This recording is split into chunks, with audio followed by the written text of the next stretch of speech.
These coins were made of electrum, which was a naturally occurring gold and silver alloy that was not uniform by modern standards. It resembled oval or bean-shaped pieces of metal stamped with designs. The Lydian innovation was not the metal, it was the guarantee. What none of these systems fully achieved was anonymity, the ability to transact with strangers without knowing them.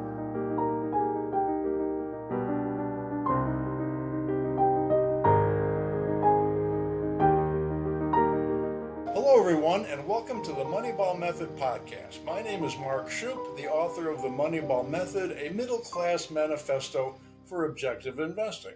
And if you've tuned in to the last few podcasts that I have broadcast, you'll notice that we talked about the history of money, venture capital, inventions, engineering marvels, and how they have changed our lives in tremendous ways over the last 400 years.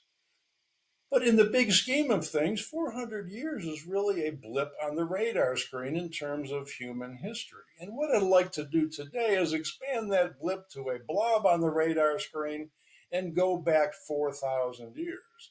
In particular, I'm going to do a very brief survey of ancient Babylon, also known as Sumeria, ancient China, ancient Egypt, and a little bit about Bronze Age Europe and the types of money that they adopted, the types of money that were commonly used and exchanged and accepted, and what that tells us about their socioeconomic systems and their political culture.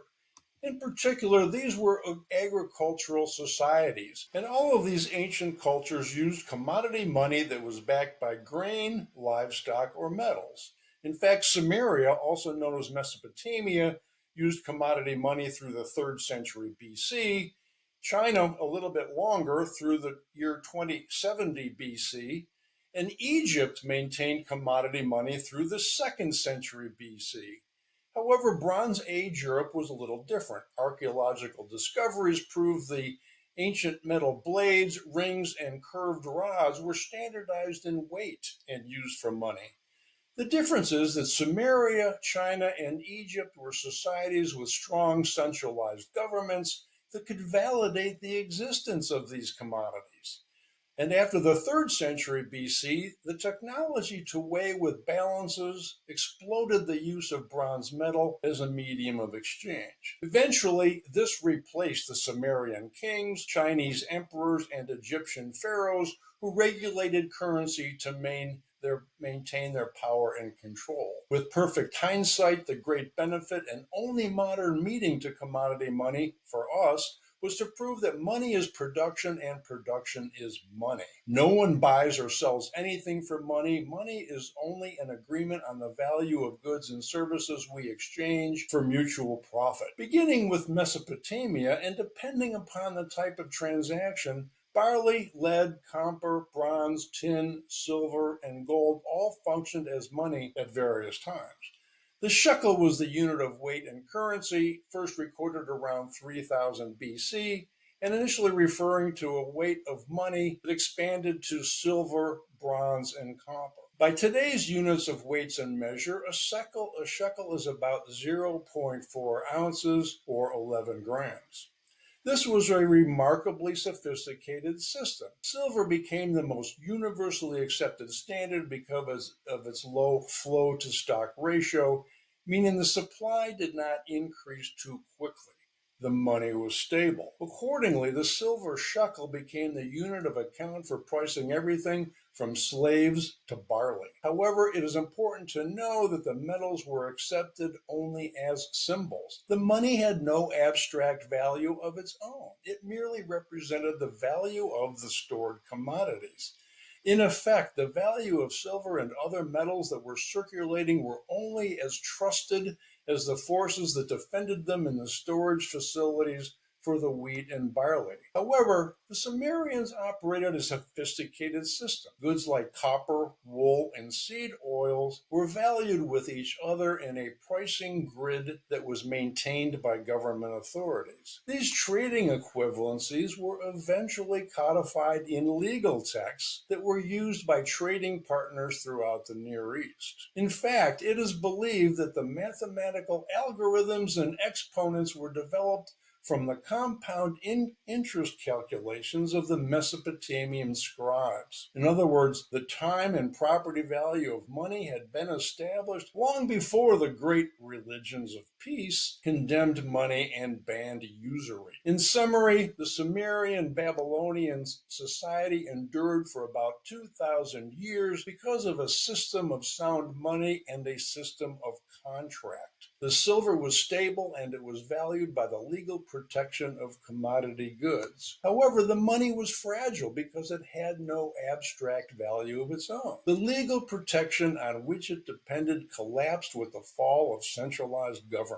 This took the trading networks of the Near East down with the monetary system, and this happens whenever societies of force overcome societies of contract. Now I'd like to turn to ancient Egypt. The Egyptians had a different medium of exchange. Dominated by the pharaohs, their society lasted for more than 3,000 years without acceptable currencies. Yet civil authorities were able to develop a sophisticated economic model that allowed pharaohs to build empires.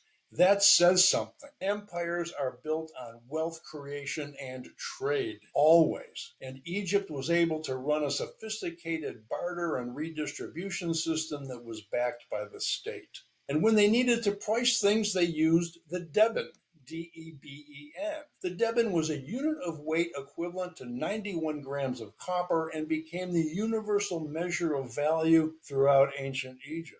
Workers' wages, commodity prices, and even fines for legal interactions or legal infractions were all calculated in deben. However, the copper deben never changed hands. The pharaohs collected grain and the pharaohs distributed grain. The government had totalitarian control over the means of production for the primary source of wealth. On the other hand, the copper deben was merely a unit of account, and it was used as a way to compare the value of things.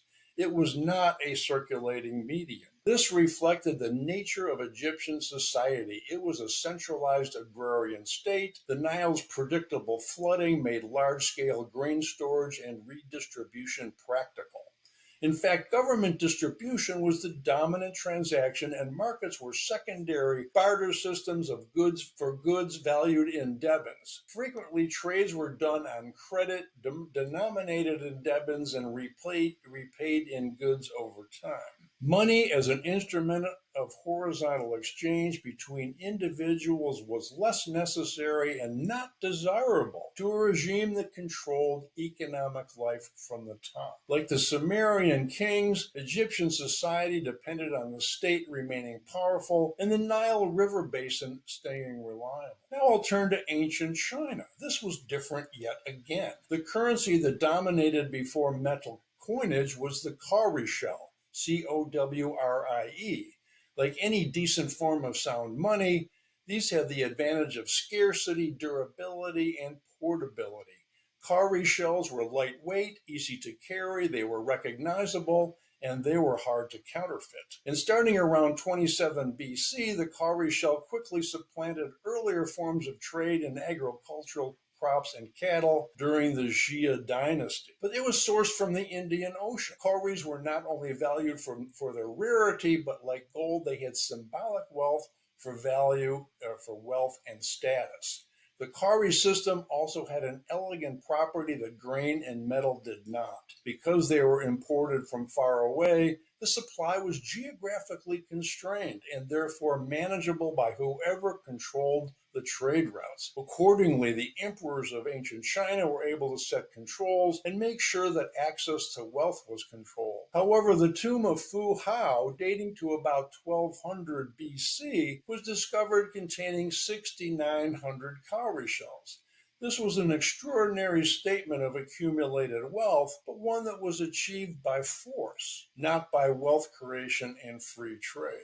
Which brings me to pre-classical Greece. Everything I've discussed so far set the stage for the revolutionary development that preceded classical Greece by about a century. The Lydian slater is commonly considered the first minted or state-produced coin, issued by the king in the 7th century BC in an area that's now part of Turkey. These coins were made of electrum, which was a naturally occurring gold and silver alloy that was not uniform by modern standards. It resembled oval or bean-shaped pieces of metal stamped with designs. The Lydian innovation was not the metal, it was the guarantee. A coin stamped by a king asserted that its weight and purity had been verified by a trusted authority. This established trust as the glue of free market independence and prosperity. In turn, this collapsed the transaction costs of commerce dramatically. You no longer needed scales, assayers, or trust built through long personal relationships. The money was anonymous. The coin carried its own credibility on its face. To conclude, this is really the story of how different societies understood value itself. The forms of money they adopted reveal their priorities, their anxieties, and the limits of their worlds. What none of these systems fully achieved was anonymity, the ability to transact with strangers without knowing them. That required the coin, a piece of metal whose value was vouched for not by your reputation or by a temple official seal, but by a sovereign's stamp. 5th century Athens would carry that logic further than anyone had before, and in doing so, classical Greece created the environment for today's market-based world that helps give your life its meaning and purpose. And next week, I hope you will tune in, and we will talk about money in the modern age, beginning with the achievements of classical Greece. I hope you found this informative and interesting, and I look forward to seeing you next week. Thank you.